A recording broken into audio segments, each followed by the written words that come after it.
اعوذ باللہ من الشیطان الرجیم بسم اللہ الرحمن الرحیم الذین ينفقون اموالهم باللیل والنہار سرا وعلانیۃ فلہم اجرہم عند ربہم ولا خوف علیہم ولا هم یحزنون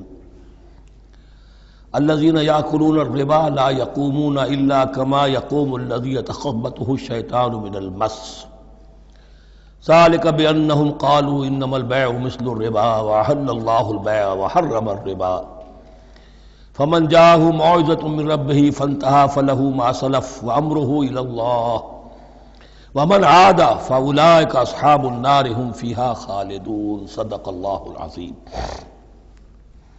رب اشرح لي صدري ويسر لي أمري واحلل عقدة من لساني يفقهوا قولي۔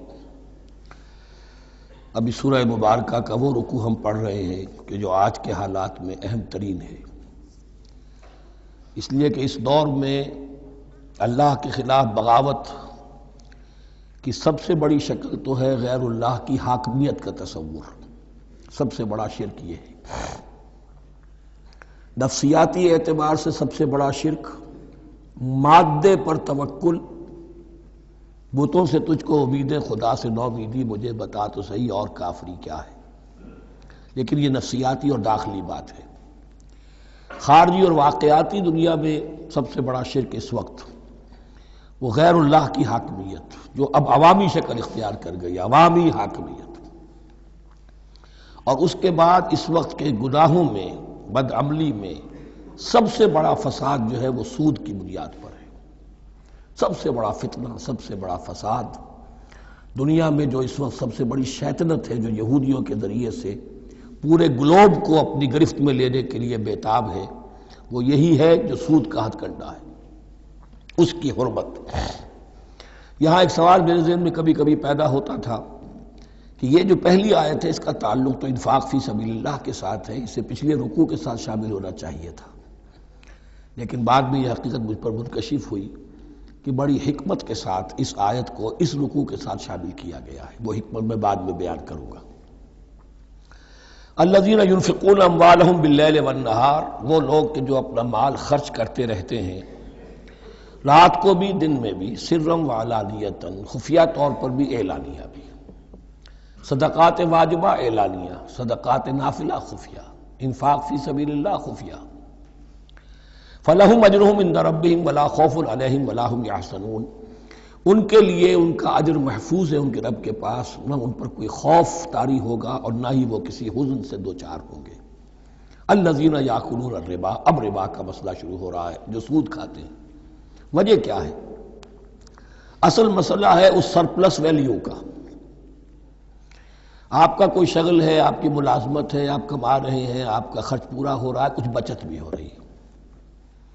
اب اس بچت کا اصل مصرف کیا ہے؟ یسألونک ماذا ينفقون قل العفو، اصل راستہ تو یہ ہے کہ اس کو دے دو اللہ کی راہ میں، یا محتاجوں کو یا اللہ کے دین کو۔ لیکن اب جو سود خورانہ ذہنیت ہے وہ یہ کہ اس بچت کو بھی مزید کمائی کا ذریعہ بناؤ، یہ سود خورانہ ذہنیت ہے۔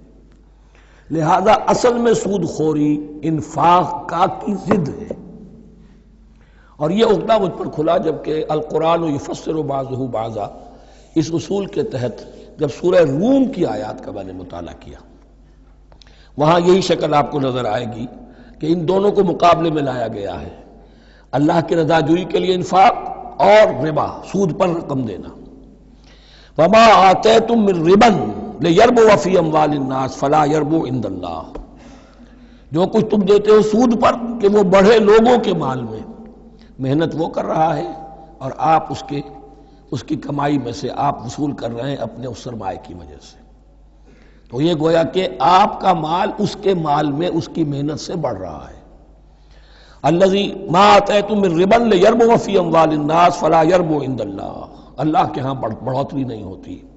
وما آتیتم من زکاۃ تریدون وجہ اللہ فَأُولَٰئِكَ هُمُ الْمُضْعِفُونَ، اور وہ جو تم زکوٰۃ اور صدقات میں دے دیتے ہو اللہ کی رضا جوئی کے لیے، تو وہ ہیں جو دوہرے چوہرے کر رہے ہیں، ان کا مال بڑھ رہا ہے، اس کی بڑھوتری ہو رہی ہے۔ تو انفاق فی سبیل اللہ، صدقات، زکوٰۃ، اس کے بالمقابل، اس کے برعکس ہے، اپنی اس بچت کے مال کو اور آپ کو معلوم ہے آج کی بینکنگ سسٹم کا سب سے زیادہ زور بچت کی اسکیم، اور یہ سب کا سب جو ہے در حقیقت saving bank, saving account, save کرو، لیکن سیو کرو مزید کمانے کے لیے۔ سیو جو ہے اس لیے نہیں ہے کہ اپنا پیٹ کاٹو اور غرباء کو دو، اپنا سٹینڈرڈ آف لیونگ کم کرو اور اللہ کے دین کے لیے خرچ کرو، یہ نہیں، بلکہ اس لیے کہ وہ جو تم بچاؤ وہ ہمیں دو، تاکہ وہ ہم سود پر زیادہ رقم، زیادہ شرح سود پر دوسروں کو دے اور تھوڑا شرح سود تمہیں دے دے۔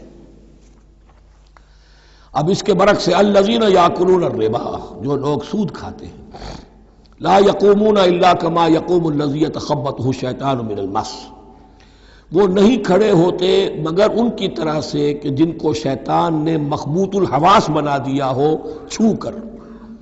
یہاں عام طور پر یہ سمجھا گیا کہ یہ قیامت کے دن کا نقشہ ہے، یہ قیامت کے دن کا نقشہ تو ہوگا ہی، اس دنیا میں بھی سود خوروں کا حال یہی ہے۔ اور اگر ان کا نقشہ دیکھنا ہو تو کسی سٹاک ایکسچینج کو جا کے دیکھ لیجئے، معلوم ہوگا دیوانے ہیں، پاگل ہیں، چیخ رہے ہیں، دوڑ رہے ہیں، بھاگ رہے ہیں، وہ انسان نہیں نظر آتے اس وقت جو بھی کچھ ہو رہا ہوتا سٹاک ایکسچینج کے اندر۔ مخبوط الحواس انسان جو ہے وہ ہو جاتا ہے، یہ سود خوری کی وجہ سے۔ الذین یاکلون الربا لا یقومون الا کما یقوم الذی یتخبطہ الشیطان من المس ذلک بانہم قالوا انما البیع مثل الربا، اور ان کے سب سے بڑھ کر مخبوط الحواس ہونے کا مظہر یہ ہے، یہ اس لیے کہ وہ کہتے ہیں کہ بیع بھی تو ربا کی طرح ہے، بیع بھی تو سود ہے۔ میں نے 100 روپے کا مال خریدا، 110 میں بیچ دیا، 10 بچ گئے، یہ ربا ہے، ربا جائز ہے۔ 100 روپے کسی کو دیے اور 110 لیے، یہ سود ہو گیا۔ بھائی کیوں ہو گیا؟ 100 روپے کی شے دے دی، یہ 100 روپیہ دے دیا، کیا فرق پڑا؟ 10 لاکھ کا مکان بنایا، 4000 کے قرضے کے ماہانہ کرائے پر دے دیا، جائز ہو گیا۔ 10 لاکھ کسی کو دیا اور اس سے 4000 روپیہ مہینہ دینا شروع کیا، یہ سود ہو گیا، حرام ہو گیا۔ عقلی طور پر یہ باتیں ہیں کہ جو سود کے حامیوں کی طرف سے کہی جاتی ہیں۔ انما البیع مثل الربا، بیع میں بھی جو نفع ہوتا ہے، ربح اور ربا یہ میں اس وقت بیان کر چکا ہوں سورہ بقرہ کے دوسرے رکوع کے ضمن میں۔ تو یہ جان لیجئے کہ اس ظاہری سی مناسبت کی وجہ سے ان کا مخبوط الحواس لوگ جو ہیں وہ اس دونوں کے اندر کوئی فرق محسوس نہیں کرتے۔ یہاں اللہ تعالیٰ نے ان کے قول کا عقلی جواب نہیں دیا، بلکہ جواب کیا دیا؟ احل اللہ البیع وحرم الربا، اللہ نے بیع کو حلال قرار دیا ہے اور ربا کو حرام قرار دیا ہے۔ اب تم بات یہ کرو، اللہ کو مانتے ہو یا نہیں؟ رسول کو مانتے ہو یا نہیں؟ قرآن کو مانتے ہو کہ نہیں؟ یا اپنی عقل کو مانتے ہو؟ اگر تم مسلمان ہو، اگر تم مومن ہو تو اللہ کا حکم جو وہ فرمائے، نہ صرف اللہ کا، جو رسول کا ہے، ما آتاکم الرسول فخذوہ وما نہاکم عنہ فانتہوا، جو کچھ رسول تمہیں دے لے لو اور جس چیز سے روک دے رک جاؤ۔ یہ تو شریعت کا معاملہ ہے۔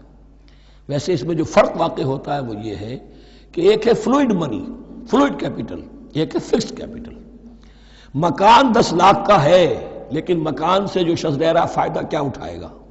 1 مہینے رہے گا نا، بس اس کا بدل آپ نے لے لیا۔ 10 لاکھ روپے کسی کو نقد دے دیے، وہ کسی کام میں لگائے گا، 12 لاکھ بھی بن سکتے ہیں، 15 بھی لگ سکتے ہیں، 8 بھی رہ سکتے ہیں۔ اس میں آپ نے فکسڈ اگر لیا تو یہ حرام ہے۔ ان دونوں میں اگرچہ عام طور پہ کہا جائے گا یہ بھی کیپٹل ہے وہ بھی کیپٹل ہے، مکان بھی تو سرمایہ کی ایک شکل ہے، لیکن یہ فکسڈ کیپٹل ہے، اس کی شکل بدل نہیں رہی ہے۔ اس مکان میں تو ایک شخص رہ جائے گا، سکنا ہوگا، اس کی رہائش ہے، یا آپ کہیں گے اس کی ویئر اینڈ ٹیئر ہے تو اس کا آپ نے بدل لے لیا، بس ختم۔ لیکن وہ جائے گا، وہ مکان آپ کے لیے رہ جائے گا۔ لیکن یہ کہ 10 لاکھ جس کو دیا نقد، وہ کاروبار کرے گا، کچھ اور کہیں لگائے گا، اس کے اندر اضافہ بھی ہو سکتا ہے، کمی بھی ہو سکتی ہے، اس میں پھر فکسڈ پروفٹ لینا یہ ہے حرام، اور ان دونوں میں کوئی مناسبت نہیں۔ لیکن اللہ تعالیٰ نے یہ جواب نہیں دیا، جواب دیا احل اللہ البیع وحرم الربا فمن جاءہ موعظۃ من ربہ فانتہی فلہ ما سلف، تو جس شخص کے پاس اس کے رب کی طرف سے یہ نصیحت پہنچ گئی اور وہ باز آ گیا، رک گیا، فلہ ما سلف، تو جو کچھ پہلے وہ لے چکا ہے وہ اس کا ہے، وہ اس سے واپس نہیں لیا جائے گا، حساب کتاب نہیں کیا جائے گا کہ تم اتنا سود کھا چکے ہو واپس کرو۔ لیکن اس کا یہ مطلب بھی نہیں کہ اس کا کوئی گناہ ان پر نہیں ہوگا. وَأَمْرُهُ إِلَى اللَّهِ، اللہ کے حوالے رہے گا، معلق رہے گا. اللہ چاہے گا تو معاف بھی کر دے گا اور اللہ چاہے گا تو پچھلے سود کے اوپر بھی اس کی سرزنش ہوگی. أَمْرُهُ إِلَى اللَّهِ. وَمَنْ عَادَ، لیکن اس نصیحت کے آنے کے بعد بھی جس نے دوبارہ یہ حرکت کی، فَأُولَٰئِكَ أَصْحَابُ النَّارِ هُمْ فِيهَا خَالِدُونَ، تو یہ جہنمی ہے اور اس میں ہمیشہ ہمیشہ رہیں گے. يَمْحَقُ اللَّهُ الرِّبَا وَيُرْبِي الصَّدَقَاتِ، اللہ تعالیٰ ربا کو مٹاتا ہے، دباتا ہے. اور ہمارے زمانے میں شیخ محمود احمد مرحوم نے ایک کتاب لکھی ہے مین اینڈ منی، اس میں ثابت کیا ہے جہاں جو یہ سود کا معاملہ چلتا ہے تین چیزیں ساتھ ساتھ بڑھتی چلی جاتی ہیں. جتنا سود بڑھے گا ان امپلائمنٹ بڑھے گی، انفلیشن بڑھے گی، نتیجے میں انٹرسٹ ریٹ بڑھے گا. جیسے انٹرسٹ ریٹ بڑھے گا ان امپلائمنٹ مزید ہوگی، انفلیشن زیادہ ہوگی. اٹس اے ویشس سرکل، اور اسی کے نتیجے میں تباہی ہو جاتی ہے، چھپی رہتی ہے وہ تباہی. وہ تو ایک ہی وقت میں بینک کرپٹ ہوگا، کوئی بینک، بڑے بڑے بینک جو ہیں دیوالے نکلیں گے. ابھی جو کوریا کا حشر ہو رہا ہے اور جو اس سے پہلے روس کا ہو چکا ہے، یہ سارا جو ہے یہ یوں سمجھیے شیش محل کی طرح ہے. اس میں تو ایک پتھر پڑے گا تو ٹکڑے ہو جائیں گے.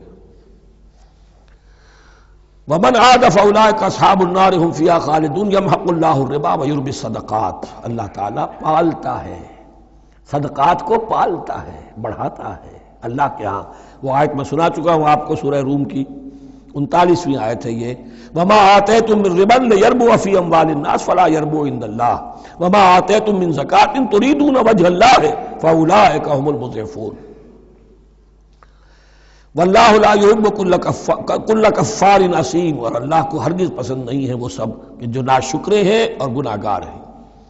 ان الذین آمنوا وعملوا الصالحات واقاموا الصلاة وآتوا الزکاة لهم اجرهم عند ربهم ولا خوف علیہم ولا هم یحزنون.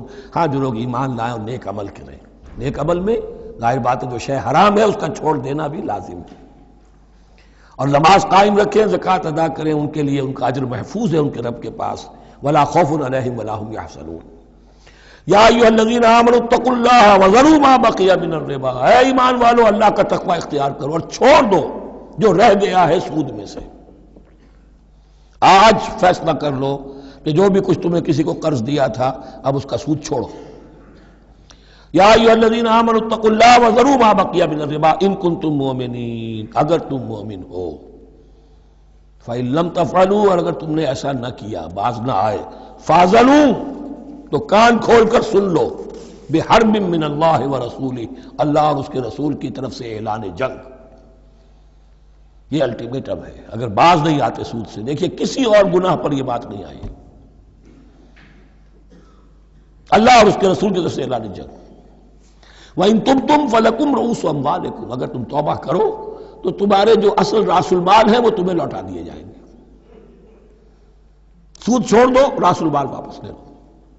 لا تظلمون ولا تظلمون، نہ تم ظلم کرو سود لے کر اور نہ تم پر ظلم کیا جائے کہ تمہارا راس المال بھی دبا دیا جائے. لا تظلمون ولا تظلمون. وَإِن كَانَ ذُو عُسْرَةٍ، اور اگر تمہارا جو مقروض ہے وہ تنگی میں ہے، وہ تنگ دستی میں ہے، فَنَظِرَةٌ إِلَىٰ مَيْسَرَةٍ، تو انہیں انتظار کرو، پھر اسے مہلت دو کہ اس کی ہاں کشادگی پیدا ہو جائے، آسانی سے وہ آپ کی رقم، آپ کا قرض واپس کر سکے. لیکن اس سے بھی آگے وَأَن تَصَدَّقُوا خَيْرٌ لَكُمْ، تم صدقہ ہی کر دو. تمہارا بھائی غریب تھا، اس کو تم نے قرض دیا تھا، کوئی سود لے کر کھا بھی چکے ہو، اب جو ہے سود، اب تم باقی سود کو تو چھوڑا ہی ہے، اگر وہ راس المال بھی بخش دو اس کو، یہ انفاق ہو جائے گا، یہ قرض حسنہ اللہ کو ہو جائے گا، یہ تمہارا جو ہے ذخیرہ آخرت بن جائے گا. تو یوں سمجھیے کہ جو بھی جو ہے جس کو سرپلس ویلیو میں نے کہا تھا اسلامی معیشت کے اندر، جو بچت ہے آپ کی، اس بچت کا سب سے اونچا مصرف کیا ہے؟ صدقہ دے دو، انفاق کر دو. اس سے کم تر کیا ہے؟ قرض حسنہ، قرض دے دو کسی کو تاکہ وہ اپنی ضرورت چلا لے، اس کا کاروبار رکا ہوا تھا وہ چل پڑے گا اور تمہیں پھر وہ اپنی اصل رقم واپس کر دے گا. یہ قرض حسنہ اس سے کم تر درجہ ہے. تیسرا درجہ ایک اور بھی ہے جو جائز تو ہے مکروہ، پسندیدہ نہیں ہے. تم زیادہ ہی خسیس ہو، چلو مزاربت پر دے دو، اور مزاربت یہ ہے کہ رقم تمہاری کام وہ کرے گا. اگر بچت ہو جائے تو تم بھی لے لینا، اگر نقصان ہو جائے تو کوئی تاوان نہیں لے سکتے اس سے. یہ ہے مضاربت. اس کے بعد اگر تم کہو کہ میں دے رہا ہوں مجھے اتنے % تو بہرحال تم نے دینا ہی دینا ہے، اس سے بڑھ کر حرام شے کوئی نہیں.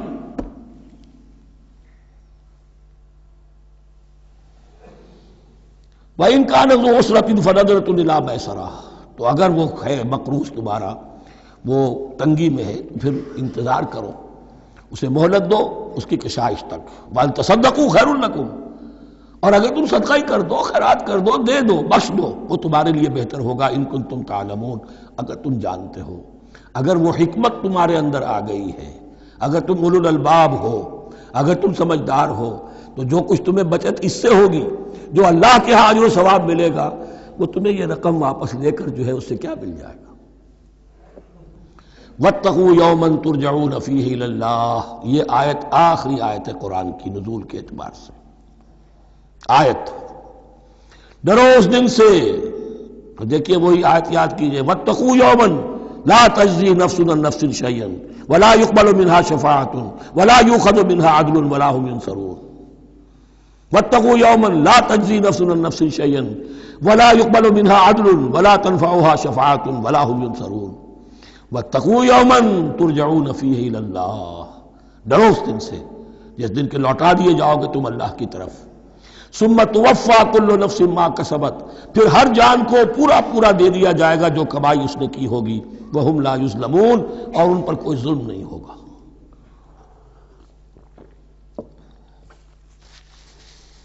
اب یہ قرآن مجید کی طویل ترین آیت آ رہی ہے، آیت دین. کوئی قرض کا معاملہ ہے، کوئی قرض کا معاملہ ہے کہ آپ نے کسی کو قرض دیا، یا کوئی کاروباری معاملہ ہے، اشتراک ہے جس میں کہ جو بھی ہوگا بعد میں نتائج نکلیں گے. ان سب کے بارے میں حکم ہے کہ لکھ لیا کرو. ہم کیا کرتے ہیں قرض دیتے ہوئے، اب دوست ہے، بھائی ہے، عزیز ہے، کیا لکھوانا، اس سے کیا کہے گا، اعتماد نہیں ہے. کاروبار شروع ہو گیا، زبانی باتیں کر لی، اس کے بعد رو رہے ہیں، چیخ رہے ہیں، چلا رہے ہیں. جو حدیث میں آتا ہے کہ اللہ تعالیٰ 3 قسم کے لوگوں کی فریاد سنتا ہی نہیں.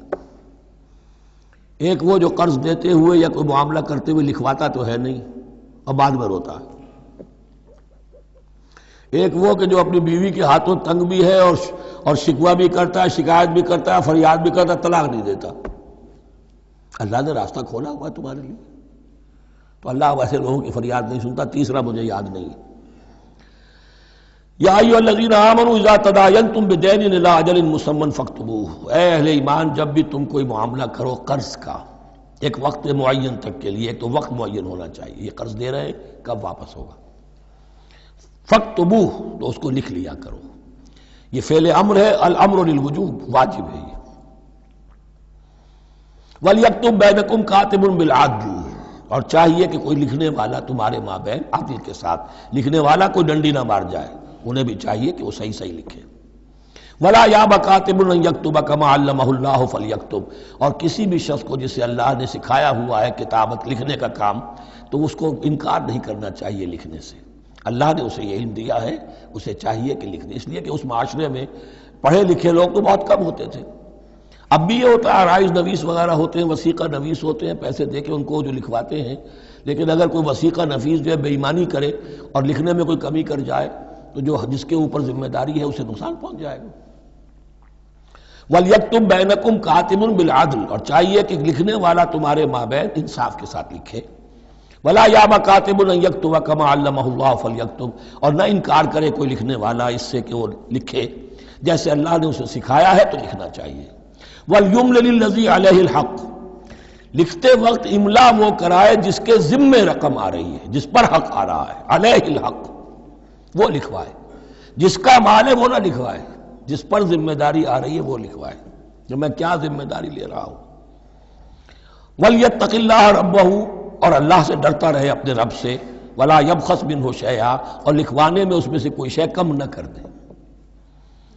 فَإِنْ كَانَ الَّذِي عَلَيْهِ الْحَقُّ سَفِيهًا، اب اگر وہ جو مقروض ہے، جو قرض دے رہا ہے، جس کے ذمے کوئی ذمہ داری آ رہی ہے، وہ ناسمجھ ہے یا بوڑھا ہے، ضعیف ہے، اور لا یستطیع ان یمل، یا اس کے اندر یہ اتنی صلاحیت نہیں ہے کہ املا کرا سکے. یہاں املا کے معنی میں ہے. ہوا فلیملل ولیہ بالعدل، تو اگر وہ نہیں املا کرا سکتا تو اس کا کوئی ولی ہو، اس کا کوئی وکیل ہو، اس کا کوئی اٹارنی ہو، وہ اس کی طرف سے اس کو لکھوائے۔ واستشہدوا شہیدین من رجالکم، یہ ایک ہی آیت چل رہی ہے ابھی، پورے رکوع کے اوپر ایک آیت پھیلی ہوئی ہے، سوائے آخر میں تھوڑا سا حصہ دوسری آیت آئے گی۔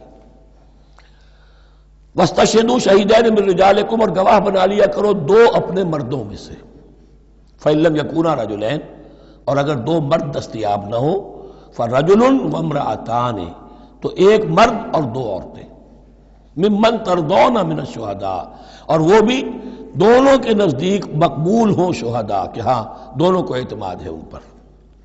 اب یہ جو سوال آ گیا کہ ایک مرد کی جگہ دو عورتیں، دو مرد یا پھر ایک مرد کا ہونا تو لازم ہو گیا، محض عورت کی گواہی نہیں چلے گی، لیکن اس کا آیا مسئلہ ہر قسم کے معاملے کا ہے یا قرض اور مالی معاملات میں وثیقہ نویسی کا، یہ ایک علیحدہ مسئلہ ہے، یہ تو باتیں پھر فقہا کے ہاں تفصیل سے ملتی ہیں، لیکن یہ مسئلہ موجود ہے کہ دو مرد، اور اگر دو مرد دستیاب نہ ہوں تو ایک مرد اور دو عورتیں، تو سوال تو پیدا ہو گیا کہ کیا عورت کی گواہی عادی ہے؟ ان تضل احداہما فتذکر احداہما الاخری، مبادا ان میں سے کوئی ایک بھول جائے تو یاد کرا دے دوسری۔ عقلی سوال پیدا ہو گیا، کیا مرد نہیں بھول سکتا؟ کیا جواب ہے اس کا؟ جواب یہ ہے کہ واقعتاً اللہ تعالیٰ نے عورت کے اندر نسیان کا مادہ زیادہ رکھا ہے۔ الا یعلم من خلق وہو اللطیف الخبیر، کیا وہی نہ جانے گا جس نے پیدا کیا ہے؟ اس نے پیدا کیا ہے، وہ جانتا ہے۔ نسیان کا مادہ کیوں زیادہ رکھا یہ بھی سمجھ لیجئے، عقلی بات ہے، منطقی بات ہے۔ She has to play the role of number 2، اسے مرد کے تابع رہنا ہے، جو نمبر 2 ہوتا ہے اس کے اوپر، اس کے کبھی احساسات کے اوپر، کبھی جذبات کے اوپر کوئی نہ کوئی کوفت، کوئی قدورت آتی ہے، اور اس میں اللہ تعالیٰ نے ان کا سیفٹی والو رکھا ہوا، بھول جانا، اگر بھولنا نہ ہو، یاد ماضی عذاب ہے یا رب چھین لے مجھ سے حافظہ میرا، یہ نسیان جو ہے یہ بھی ایک بہت بڑی نعمت ہے، ورنہ تو کوئی صدمہ دل سے اتری نا، کوئی غصہ کبھی ختم ہوئی نا، تو بھولنے کا معاملہ یہ سیفٹی ویلو اللہ نے عورت میں زیادہ رکھا ہے، اس لیے کہ اسے مرد کے تابع ہو کر رہنا ہے، اور جب تابع ہو کر رہنا ہے تو اسے زیادہ اس کے احساسات پہ، جذبات پر زیادہ مواقع آئیں گے کہ اس کو کچھ زک پہنچے، اس کے لیے یہ سیفٹی ویلو کے نسیان ہے، یہ زیادہ رکھ دیا گیا ہے۔ ان تضل احداہما فتذکر احداہما الاخری، اب یہ کہ اگر یہ بات سمجھ میں نہ آتی تب بھی اللہ کا حکم ہے ماننا ہے، اگر فکس کیپٹل اور فلوئڈ کیپٹل کا فرق سمجھ میں نہیں آتا تب بھی بیع حلال ہے، ربا حرام ہے، اللہ خیر صلی اللہ احل اللہ البیع وحرم الربا، لیکن اگر حکمت سمجھ میں آ جائے تو نور علی نور۔ ولا یابی الشہداء اذا ما دعوا، اور نہ انکار کریں گواہ جب کہ ان کو بلایا جائے، اب گواہی کے لیے بلایا جائے تو گواہ نہیں آ رہے، نخرہ کر رہے، نہیں، ان کو آنا چاہیے۔ ومن اسلم ممن کتم شہادتہ عندہ، شہادت من اللہ ہے، جو اللہ کی کوئی گواہی جو ہے اگر چھپائی ہے تو بہت بڑا ظلم ہے۔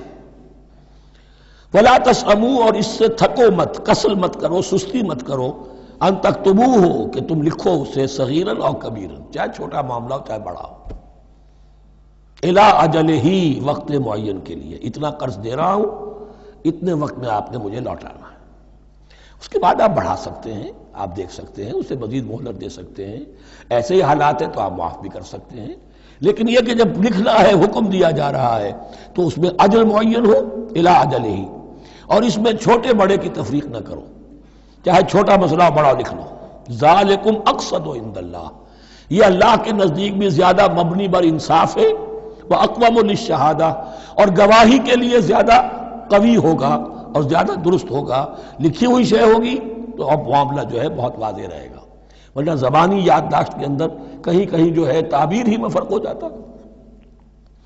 وعدنا اللہ ترتابو، اور یہ اس کے بہت قریب ہے کہ تم بھولو گے نہیں، الا ان تکون تجارتا حاضرتا تدیرونہا، الا یہ کہ کوئی لین دین ہو، تجارت ہو جو حاضر ہوتی ہے دست بدست، آپ نے سودا دیا، اس نے پیسے دے دیے، اب کیش میں وہ دے دیجئے یا آپ دینا چاہیں تو، ورنہ یہ شریعت میں لازم نہیں ہے۔ اگر ایسا دست بدست کا معاملہ ہے تو پھر یہ ہے کہ وہ تو ہو گیا ایکسچینج، وہ مال جو ہے دکاندار نے مال دیا، آپ نے پیسے دے دیے، اس کے لکھنے کی ضرورت نہیں ہے۔ الا ان تکون تجارۃ حاضرۃ تدیرونھا بینکم، تو اگر وہ تجارت ہو کہ نقد تمہاری چلتی ہے، آپس میں لین دین ہو رہا ہے، فلیس علیکم جناح الا تکتبوھا، تو کوئی حرج نہیں ہے تم پر کہ اسے نہ لکھو۔ واشہدوا اذا تبایعتم، اور گواہ بنا لیا کرو جب کوئی مستقبل کا سودا کرو۔ یہ بیع سلم جو ہوتی ہے یہ مستقبل کا سودا ہے، قرض کا سودا ہے۔ بیع سلم بھی ایک طرح کا قرض ہے۔ آج آپ طے کرتے ہیں کسی شخص سے، کسی کاشتکار سے، زمیندار سے کہ اگلا موسم جو آئے گا فصل کا، گیہوں کی فصل کا، تو اتنے روپے من کے حساب سے 500 من گندم میں آپ سے لوں گا۔ یہ بیع سلم کہلاتی ہے، اور اس میں لازم ہے کہ پوری قیمت ابھی ادا کر دیں، لیکن اس میں بھی کہ اس وقت آپ کو اتنی گندم دینی ہے، اس کو لکھوا لو اور اس پر 2 گواہ بنا لو۔ واشہدوا اذا تبایعتم ولا یضار کاتب ولا شہید، اور نہ نقصان پہنچایا جائے کسی لکھنے والے کو یا گواہ کو، اور نہ نقصان پہنچائے کوئی لکھنے والا یا گواہ۔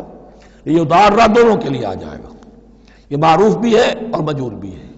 نہ ضرر پہنچایا جائے اور نہ ضرر پہنچائے، نہ کوئی کاتب اور نہ کوئی شہید گواہ۔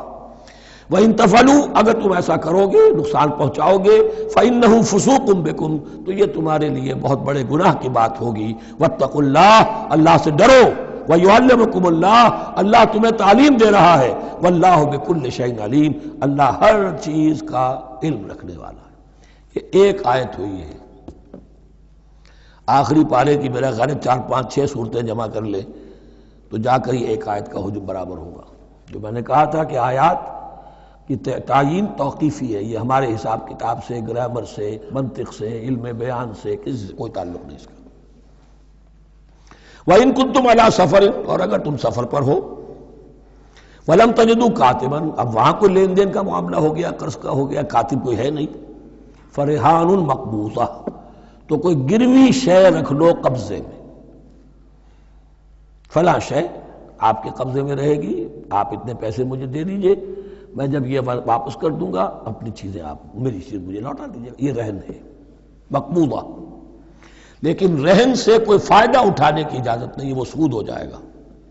اگر مکان رہن رکھا گیا ہے، قبضہ تو ہوگا اس کا، لیکن یہ کہ وہ اس کا کرایہ نہیں لے سکتا، کرایہ مالک کو جائے گا، اس سے کوئی استفادہ نہیں کر سکتا اس مال سے۔ رہان مقبوضہ۔ فَإِنْ أَمِنَ بَعْضُكُمْ بَعْضًا، پھر اگر کوئی شخص اب اطمینان کرتا ہے اور اعتبار کرتا ہے تم میں سے بعض کسی بعض کا، فَلْيُؤَدِّ الَّذِي اؤْتُمِنَ أَمَانَتَهُ، تو اب چاہیے اس شخص کو کہ جس کے اوپر یہ امانت آئی ہے، اگرچہ اس کے پاس رہن دینے کو کچھ نہیں تھا، یا یہ کہ دوسرے بھائی نے اس پر اعتماد کیا اور اس کی وجہ سے کوئی شے رہن نہیں لی، تو اب اس سے کوئی غلط فائدہ نہ اٹھائے، وہ گویا کہ اس کے پاس جو اس نے قرض لیا امانت ہے، اس کے پاس وہ امین بنایا گیا ہے۔ فَلْيُؤَدِّ الَّذِي اؤْتُمِنَ أَمَانَتَهُ، کہ اپنی امانت واپس لوٹائے، وَلْيَتَّقِ اللَّهَ رَبَّهُ، اور ڈرے اللہ سے جو اس کا رب ہے۔ وَلَا تَكْتُمُوا الشَّهَادَةَ، اور دیکھو گواہی کو چھپایا نہ کرو، وَمَنْ يَكْتُمْهَا فَإِنَّهُ آثِمٌ قَلْبُهُ، اور جو کوئی گواہی کو چھپائے گا تو اس کا دل گناہ میں مبتلا ہو جائے گا، دل داغدار ہو گیا تو رہ کیا گیا۔ وَاللَّهُ بِمَا تَعْمَلُونَ عَلِيمٌ، اور جو کچھ تم کر رہے ہو اللہ اسے جانتا ہے۔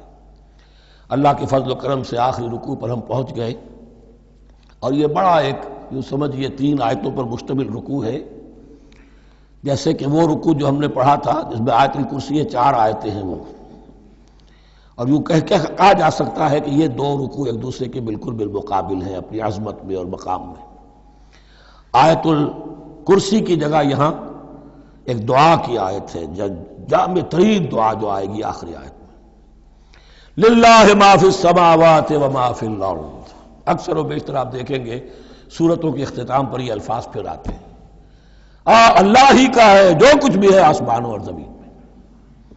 وَإِن تُبْدُوا مَا فِي أَنفُسِكُمْ أَوْ تُخْفُوهُ، اور جو کچھ تمہارے دلوں میں ہے خواہ تم اسے ظاہر کرو خواہ چھپاؤ، يُحَاسِبْكُمْ بِهِ اللَّهُ، اللہ تم سے محاسبہ کر لے گا، تمہاری نیتیں اس کے علم میں ہیں۔ ان اللہ لا ينظر الى صوركم ولا الى اموالكم ولكن ينظر الى قلوبكم واعمالكم، اللہ تمہاری صورتوں کو نہیں دیکھتا، تمہارے مال و دولت کو نہیں دیکھتا، تمہارے دل کو دیکھتا ہے، تمہارے اعمال کو دیکھتا ہے۔ تو دل میں جو کچھ ہے خواہ کتنا ہی چھپا لو، اللہ کے محاسبے سے نہیں بچو گے۔ فَيَغْفِرُ لِمَن يَشَاءُ وَيُعَذِّبُ مَن يَشَاءُ، پھر وہ بخش دے گا جس کو چاہے گا اور عذاب دے گا جس کو چاہے گا۔ اختیار مطلق اللہ کے ہاتھ میں ہے۔ ہمارے ہاں اہل سنت کا عقیدہ یہی ہے، اللہ پر لازم نہیں ہے کہ وہ نیکوکار کو اس کا جزا ضرور دے اور بدکار کو اس کی سزا ضرور دے۔ اللہ کرے گا ایسا، یہ دوسری بات ہے، لیکن اللہ کی شان اس سے بہت اعلیٰ اور عرفہ ہے کہ اس پر کسی شے کو لازم قرار دیا جائے۔ اس کا اختیار مطلق ہے، مطلق ہے۔ یفعل اللہ ما یرید، یفعل اللہ ما یشاء۔ اہل تشیع کا کہنا یہ ہے کہ اللہ پر عدل واجب ہے۔ اہل سنت کہتے ہیں اللہ عدل کرے گا، جزا و سزا میں عدل ہوگا، یہ ہم مانتے ہیں، واقعہ ہے، لیکن ہم یہ نہیں کہتے کہ اللہ پر عدل واجب ہے۔ اللہ پر کوئی شے واجب نہیں، بلکہ اللہ نے تو کتب علی نفسہ الرحمہ، اپنے اوپر واجب کیا ہے رحمت کو۔ وجوب کا لفظ جو آتا ہے اللہ پر تو وہ تو رحمت کا ہے، کتب علی نفسہ الرحمہ، اللہ نے اپنی ذات کے اوپر واجب کر لیا رحمت کو۔ واللہ علی کل شیء قدیر، اور اللہ ہر چیز کی قدرت رکھتا ہے۔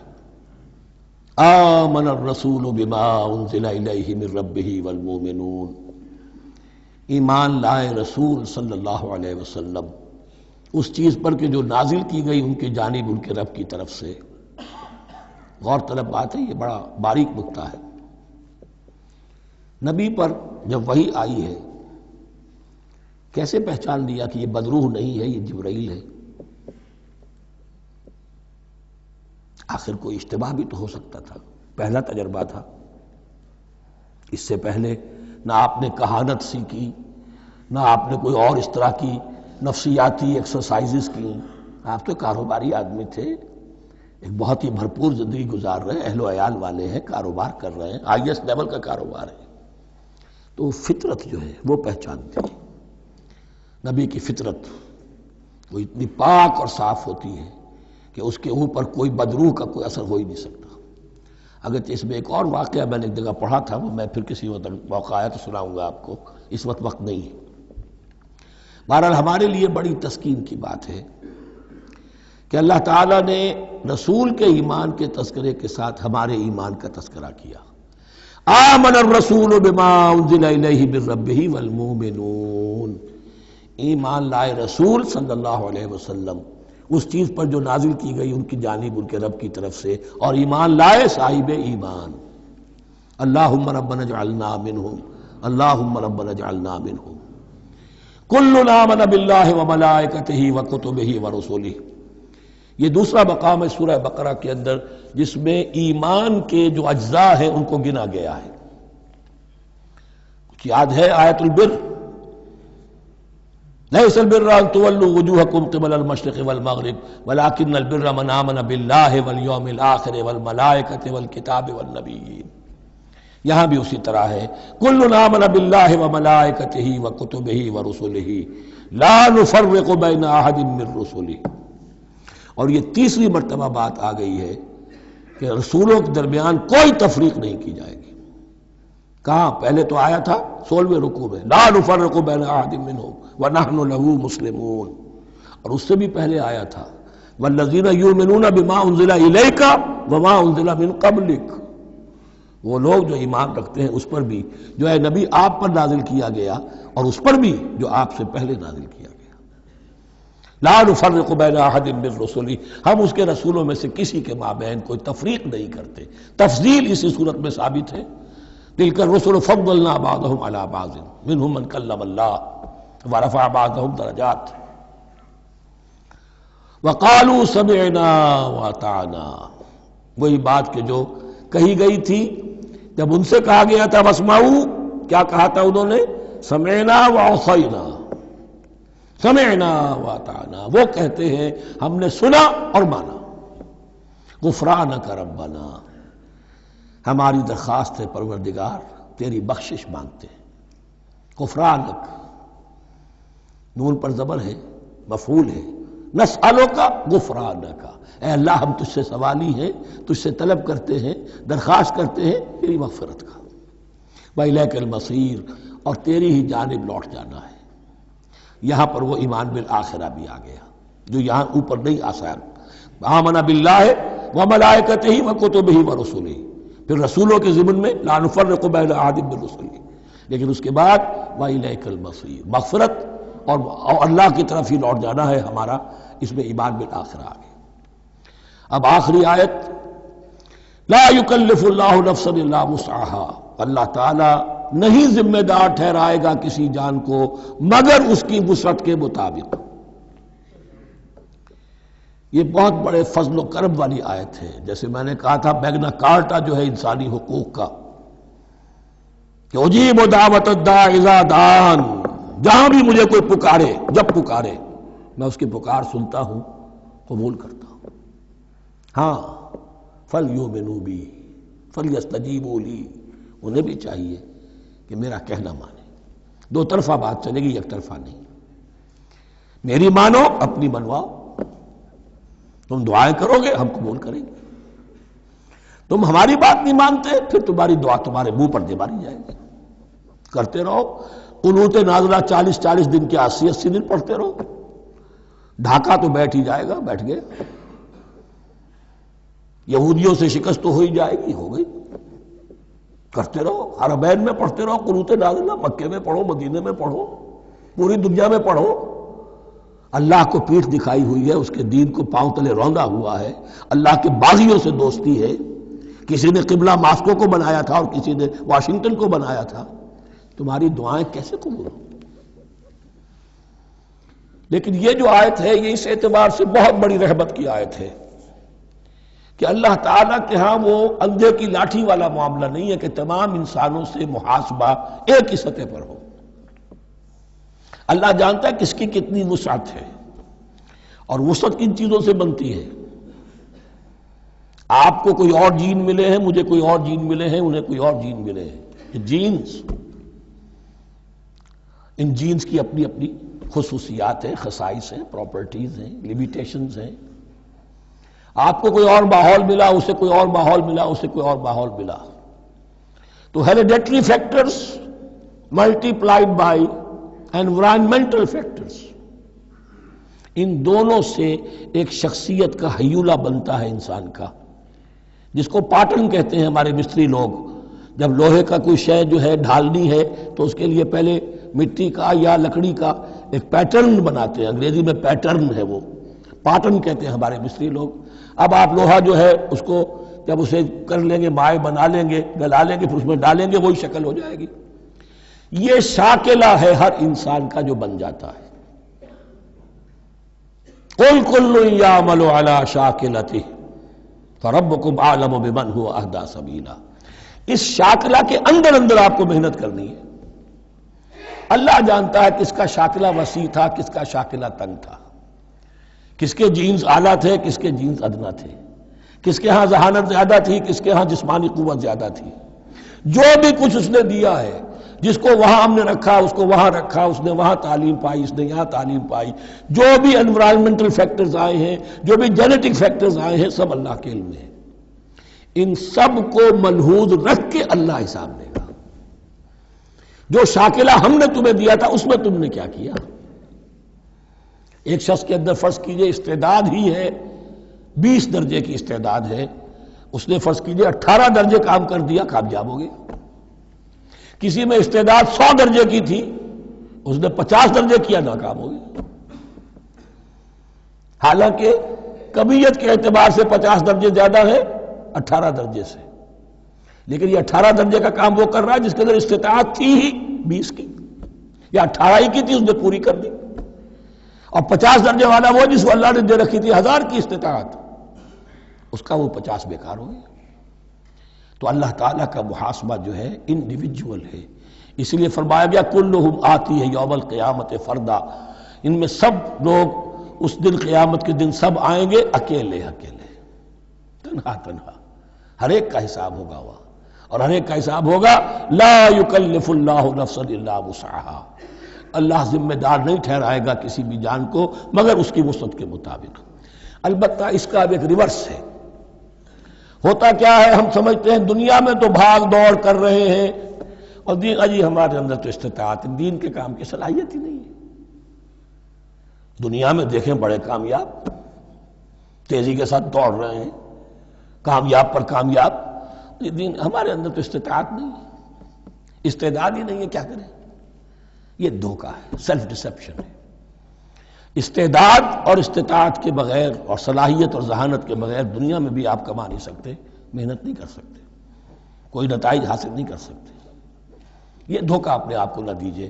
یہ ہے جو کچھ کر سکتے ہو کیجئے، کھودیے اپنی شخصیت کو، کھود کر جو نکال سکتے ہو نکال دیجئے۔ ہاں آپ نکال سکیں گے اتنا ہی جتنا آپ کے اندر ودیت ہے، زیادہ کہاں سے لے آئیں گے؟ اور اللہ نے کس میں کیا ودیت کیا ہے وہ جانتا ہے، اس کا حساب لینا جو ہے، محاسبہ وہ اس پر ہے کہ جو اس نے تمہیں دیا ہے۔ اور یہ مضمون قرآن مجید میں 5 مرتبہ آیا ہے بہت اہمیت کے ساتھ۔ لا یکلف اللہ نفسا الا وسعها لها ما کسبت وعلیہا ما اکتسبت۔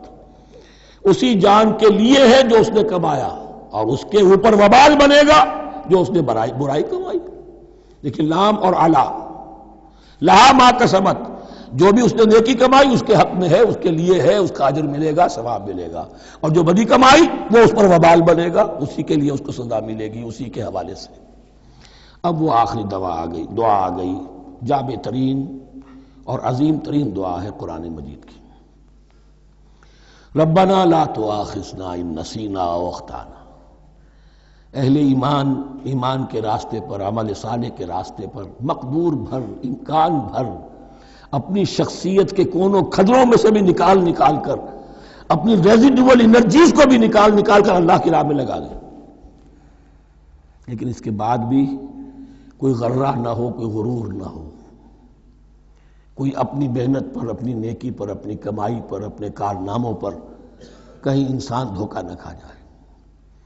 کیفیت کیا رہنی چاہیے؟ وہ یہ ہے تواضع، عجز، انکساری۔ ربنا لا تؤاخذنا ان نسینا او اخطانا۔ اے رب ہم سے مواخذہ نہ کیجو اگر ہم بھول جائیں یا ہم سے خطا ہو جائے۔ نسیان بھی ہے، الانسان مرکب من الخطاء والنسیان۔ انسان کے اندر یہ دونوں چیزیں، خطا اور نسیان، یہ تو بندھی ہوئی ہیں۔ خطا یہ ہے کہ آپ نے اپنی امکانی حد تک تو نشانہ ٹھیک لگایا تھا، نشانہ خطا ہو گیا، ٹھیک ہے، کوئی بات نہیں، آپ کی نیت صحیح تھی۔ ایک اجتہاد کرنے والا اجتہاد کر رہا ہے، امکانی حد تک اس نے کوشش کی ہے کہ صحیح رائے تک پہنچے، لیکن خطا ہو گئی، اللہ معاف کرے گا۔ اس نے اپنی امکانی کوشش کی تھی، لہذا اسے ثواب ملے گا۔ مجتہد مخطی بھی ہو تو ثواب ملے گا، مجتہد مصیب ہے، صحیح رائے پر پہنچ گیا ہے تو دوہرا ثواب ملے گا، لیکن مجتہد مخطی ہے تب بھی ثواب ملے گا۔ تو بھول چوک پر، یہ بھول چوک، خطا جو ہے چوک صحیح ہے بالکل لفظ اس کے لیے، چوک جانا، نشانہ چوک گیا۔ تو اے پروردگار جو بھی ہم سے سرزد ہو جائے، غلطی ہو جائے، بھول کی وجہ سے یا خطا کی وجہ سے، اس پر مواخذہ نہ کیجو۔ ربنا ولا تحمل علینا اصرا کما حملتہ علی الذین من قبلنا۔ اور اے رب ہمارے، ہم پر وہ بوجھ نہ ڈالیو جس سے ہم لے کر چل نہ سکیں۔ دیکھیے ایک حمل ہوتا ہے جس سے حمال کا لفظ بنا ہے، جس کو لے کر انسان چلتا ہے۔ حمال اس بوری کو یا بوجھ کو اٹھا کر چل رہا ہے، جو آپ کی طاقت میں ہے اور جس سے لے کر آپ چل سکیں وہ ہے حمل، اور جو ہو آپ کو بٹھا دے، اسر اس کو کہتے ہیں۔ یہ لفظ سورہ اعراف میں پھر آئے گا، یضع عنہم اسرہم والاغلال التی کانت علیہم۔ حضور کی شان یہ بھی تھی کہ انہوں نے لوگوں کے بوجھ جو ان کی طاقت سے بڑھ کر تھے ان کے کندھوں سے اتار دیے۔ ربنا ولا تحمل علینا اصرا کما حملتہ علی الذین من قبلنا۔ اے اللہ تو نے بڑے بڑے بھاری بوجھ ہم سے پہلے لوگوں پر ڈالے۔ شریعت بھی پہلے بھاری تھی، بہت سے معاملات ہم نے دیکھ لیے، روزہ ہمارے لیے کتنا آسان کر دیا گیا، رات کو نکال دیا روزے سے، کہہ دیا خاص طور پہ کھاؤ پیو ضرور، سحری ضرور کرو، تسحروا فإن فی السحور برکہ، کتنی آسانی ہے۔ رات میں تعلق زن و شو کی اجازت ہے، وہاں ان کے روزے میں چپ بھی تھا، چپ بھی رہو، نہ کھاؤ نہ پیو، نہ تعلق زن و شو، نہ گفتگو، تو آسانی کی ہے۔ ان کے ہاں یوم سبت کا حکم تھا اتنا سخت، کوئی کام نہیں کرو گے. ہمارے ہاں وہ تھوڑے سے وقت کے لیے اذا نودی للصلاۃ من یوم الجمعۃ فاسعوا الی ذکر اللہ وذروا البیع، اذان سے لے کر اور نماز کے ادا ہو جانے تک ہر کاروبار دنیاوی حرام ہے، لیکن اس سے پہلے اس کے بعد آپ کر سکتے ہیں. تو آسانی ہے.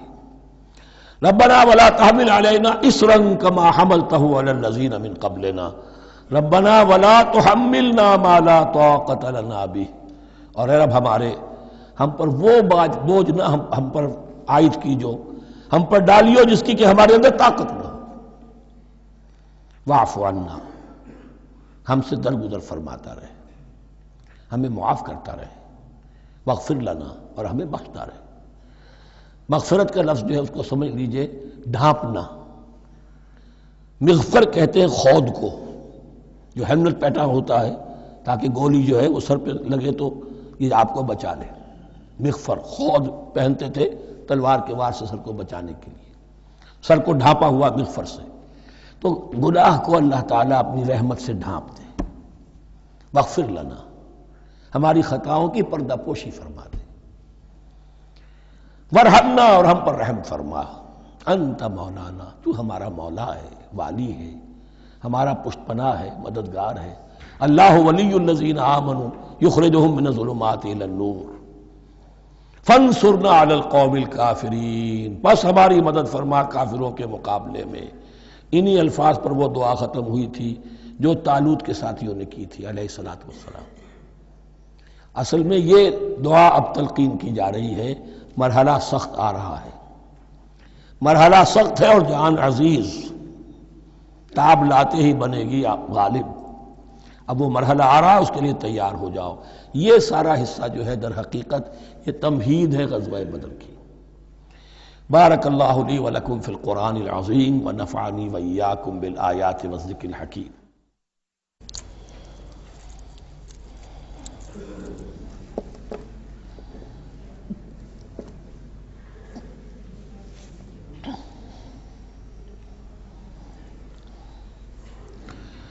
بسم اللہ اولہ و آخرہ. سورہ بقرہ کے ترجمے اور مختصر تشریح کے اختتام کے بعد اب ہمیں مکی اور مدنی صورتوں کے اس پہلے گروپ میں جو دو جوڑے مدنی صورتوں کے ہیں ان میں سے پہلے جوڑے کی دوسری صورت کا مطالعہ کرنا ہے. یہ سورہ آل عمران ہے.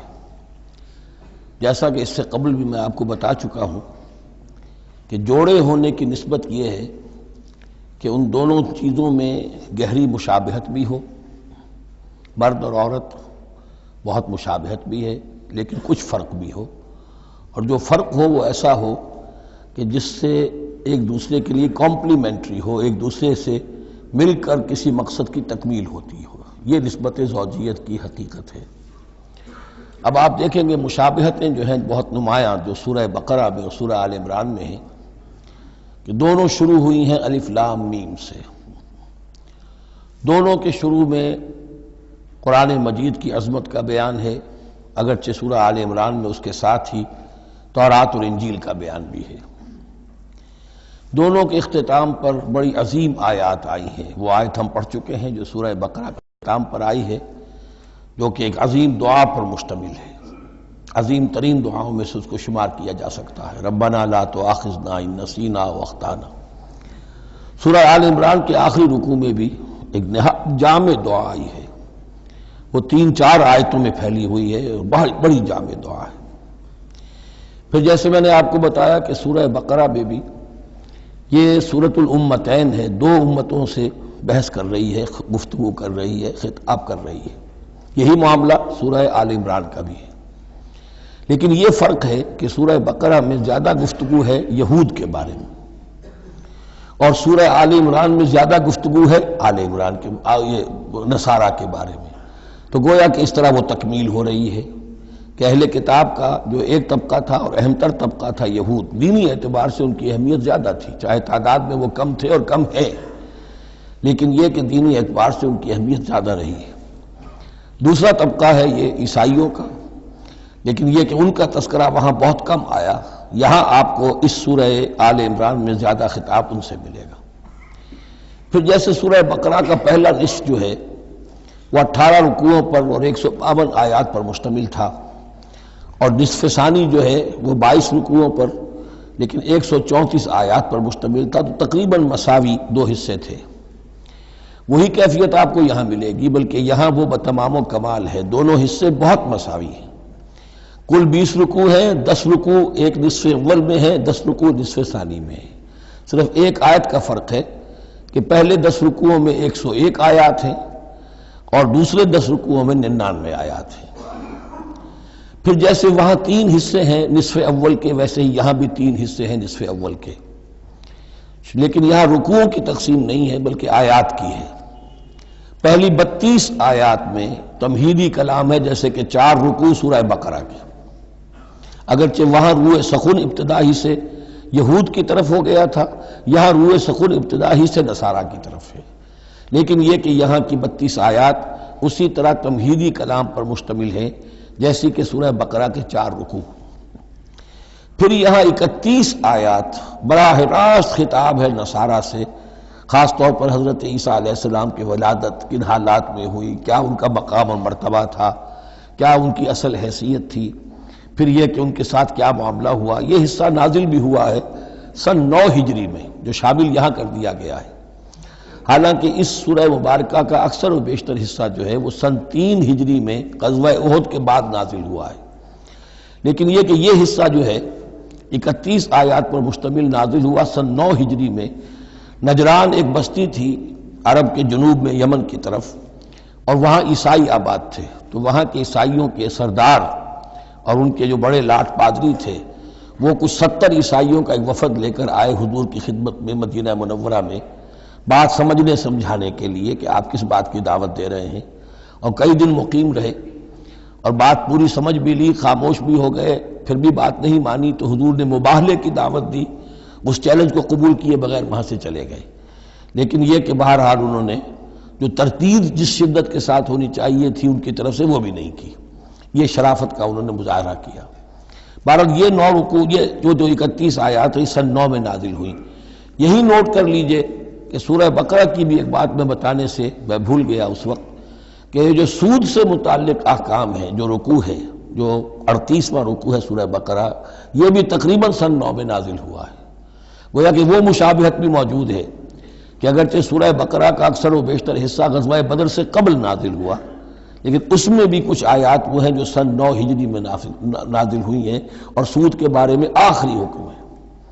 اسی طریقے سے یہاں جو یہ نجران کے عیسائیوں سے خطاب کے لیے جو آیات نازل فرمائی گئیں، یہ سن 9 میں نازل کی گئیں، لیکن شامل ہے سورہ آل عمران میں، کہ جس کا اکثر و بیشتر حصہ سن 3 ہجری میں غزوہ احد کے بعد نازل ہوا ہے۔ پھر جیسے سورہ بقرہ کے نصف اول کا جو آخری تیسرا حصہ تھا، وہ 15واں 16واں 17واں 18واں رکوع، اس میں یہ کہ حضرت ابراہیم کا ذکر تھا، خانہ کعبہ کا ذکر تھا، اسی طریقے سے وہی بات یہاں ملے گی آپ کو۔ اور یہاں اب اہل کتاب کو دعوت دی گئی ہے اسی انداز میں جیسے کہ وہاں 16ویں رکوع میں سورہ بقرہ کے دی گئی ہے۔ یہ تیسرا حصہ جو ہے نصف اول کا، یہ 38 آیات پر مشتمل ہے، بہت جامع آیات ہیں، بہت اہم آیات ہیں۔ اس کے بعد نصف ثانی شروع ہو جاتا ہے، جس میں کہ یا ایھا الذین آمنوا، جیسے 19ویں رکوع سے شروع ہوا سورہ بقرہ میں، یا ایھا الذین آمنوا استعینوا بالصبر والصلاۃ ان اللہ مع الصابرین، یہاں اب یہ 11واں رکوع جو ہے وہ شروع ہوگا، یا ایھا الذین آمنوا اتقوا اللہ حق تقاتہ ولا تموتن الا وانتم مسلمون۔ یہ جو نصف ثانی کے 10 رکوع ہیں، ان کی تقسیم یہاں پر عمودی ہے، افقی نہیں ہے۔ پھر تقسیم کر سکتے ہیں، پہلے 2 رکوعوں میں زیادہ خطاب مسلمانوں سے ہے، اور پھر اگرچہ روح سخن جو ہے پھر اہل کتاب کی طرف بھی ہے۔ پھر 6 رکوع مسلسل ہیں غزوہ احد کے حالات پر مشتمل، جو مسائل سامنے آئے ان پر تبصرہ، جو مسلمانوں سے غلطیاں ہوئیں ان پر گرفت، آئندہ کے لیے ہدایات۔ تو یہ پورے 60 آیات ہیں تقریباً، اور 6 رکوعوں پر پھیلی ہوئی ہیں۔ یہ سب کے سب یوں سمجھیے کہ قرآن مجید کا ایک مستقل باب ہے، چیپٹر ہے غزوہ احد، اس کا عنوان ہو سکتا ہے، لیکن قرآن میں اس طرح سے چیپٹر بنائے نہیں گئے ہیں، بلکہ یہ صورتیں ہیں کہ جو میں نے جیسا کہ ابتدا میں عرض کیا تھا تعارف قرآن کے ضمن میں، کہ یہ مجموعہ خطبات الہیہ ہے، ایک خطبہ نازل ہو رہا ہے اور اس کے اندر جو مضامین آ رہے ہیں، لیکن ان میں ربط اور ترتیب ہے۔ اس ربط اور ترتیب پر توجہ اب تک کم ہوئی ہے، لیکن اب اس دور میں قرآن حکیم کے علم و معرفت کا یہ پہلو بھی اب زیادہ نمایاں ہوا ہے کہ اس میں بڑا نظم ہے، نظام القرآن، اس کے اندر تنظیم ہے، اس میں آیات کا آپس میں ربط ہے، سورتوں کا سورتوں سے ربط ہے، اور ایسے ہی یہ جو ہے الٹب کلام نہیں ہے۔ پھر آخری دو رکوع، وہ ان میں سے ایک تو جو ہے آخری رکوع، وہ تو بہت ہی جامع ہے، اور اس میں وہ عظیم دعا بھی آئی ہے، اور فلسفہ ایمان کے بارے میں اہم ترین بحث ہے کہ جو اس مقام پر آئی ہے۔ اور اس طریقے سے، اور جو اس سے پہلے کا رکوع ہے 19واں رکوع، وہ بھی در حقیقت کنکلوڈنگ جس کو کہا جاتا ہے، سم اپ کرتے ہوئے پوری سورہ مبارکہ کے مضامین کو، بڑے جامع مضامین پر مشتمل ہے۔ تو اس طرح آپ دیکھیں گے، اور جگہ جگہ آپ دیکھیں گے کہ بعض اوقات تو الفاظ وہی آ رہے ہیں، وہی انداز ہے۔ وہاں بھی کہا گیا تھا مسلمانوں تم کہو ہم ایمان رکھتے ہیں اللہ پر اور جو کچھ ہم پر نازل کیا گیا اور جو کچھ ابراہیم پر اور اسحاق پر، وہی آپ کو آیات یہاں بھی ملیں گی۔ حضرت ابراہیم کا ذکر وہاں ہے، یہاں بھی ملے گا۔ یہود پر ضربت علیہم الذلۃ والمسکنہ والی آیت وہ یہاں بھی آئے گی۔ ذرا ترتیب کا فرق ہے، اور اسی ترتیب کے فرق کی وجہ سے ہمارے قاری صاحب جو ہیں حافظ مقبول صاحب، وہ چکر کھاتے رہے ہیں کہ سورہ بقرہ میں وہ اس مقام کو پڑھتے ہوئے اور وہ چلے جاتے تھے سورہ آل عمران میں۔ تو یہ متشابہ کہلاتے ہیں، قرآن مجید میں متشابہ، اور یہ حفاظ کے لیے مشکل ترین مقام ہوتے ہیں کہ تیزی میں روانی میں وہ اس سے مشابہ جو مقام ہے وہ ادھر منتقل ہو جاتے ہیں۔ لیکن مضامین کے اندر آپ کو اتنی گہری مناسبت نظر آئے گی کہ جس کو میں نے تشبیہ دی ہے زوجیت، کہ ظاہر بات ہے کہ ہر حیوان کا جوڑا جو ہوتا ہے وہ یوں سمجھیے کہ 90% تو ایک دوسرے سے مشابہ ہوں گے، لیکن یہ کہ ان میں 5-10% کا فرق بھی ہوگا، اور وہ فرق بھی ایسا ہوگا کہ جو دونوں کے جمع ہونے سے کوئی نیا مقصد پیدا ہو رہا ہے۔ اب جیسا کہ آپ کو معلوم ہے تناسل کا معاملہ ہے، اس کے اعتبار سے مرد اور عورت کے جسم میں فرق ہے، لیکن دونوں سے مقصد تناسل جو ہے کہ آگے نسل پھیلے، اولاد ہو، وہ مقصد حاصل ہو رہا ہے، وہ یک طرفہ طور پر حاصل نہیں ہو سکتا۔ یہ نسبت زوجیت جو ہے قرآن حکیم کی صورتوں میں بتمام و کمال ہے، اکثر و بیشتر میں۔ البتہ ان میں گہرے تدبر کی ضرورت ہے، غور و فکر کیا جائے، سوچ بچار کیا جائے، تو پھر اس نظم قرآن کے حوالے سے اضافی معانی، اضافی علم، اضافی معرفت، اضافی حکمت کے خزانے کھلتے ہیں۔ بس اسی پر اکتفا کرتے ہیں، اور اب اس کے بعد ہم اس سورہ مبارکہ کا، سورہ آل عمران کا، یہ اور یاد کر لیجئے کہ میں نے آپ کو بتایا تھا کہ نبی اکرم صلی اللہ علیہ وسلم نے ان دونوں صورتوں کو ایک نام دیا ہے۔ جیسے آخری جو 2 صورتیں ہیں قرآن مجید کی، ان کو ایک نام دیا گیا معوذتین، قل اعوذ برب الفلق، قل اعوذ برب الناس۔ ان دونوں صورتوں کو ایک نام دیا گیا الزہراوین، 2 نہایت تابناک اور روشن صورتیں۔ تو یہ اس میں تمہیدی کلام میں بس اسی پر اکتفا کر کے اب ہم آگے مطالعہ شروع کرتے ہیں۔ بارک اللہ لی ولکم فی القرآن العظیم ونفعنی وإیاکم بالآیات والذکر الحکیم۔